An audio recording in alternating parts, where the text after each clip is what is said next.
Hello, welcome to C4.5 Decision Tree Algorithms Overview video. And actually, it's very similar to ID3 algorithm. You might remember that we have calculated the entropy and information gain for features in ID3. Here, we are going to calculate additional metrics.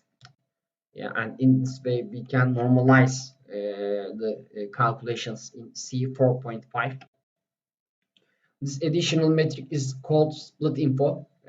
For example, when we calculate split info for humidity, we are going to calculate this formula: probability of the subset times logarithm of probability of the subset. For example,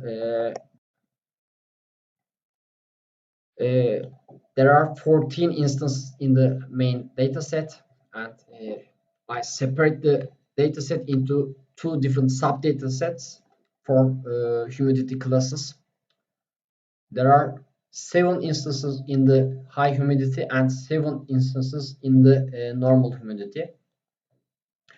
As seen, probability of the first data set is 7 over 14 times logarithm 7 over 14 minus second data set's probability.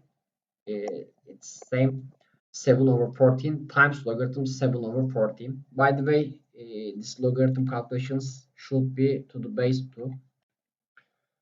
And we are going to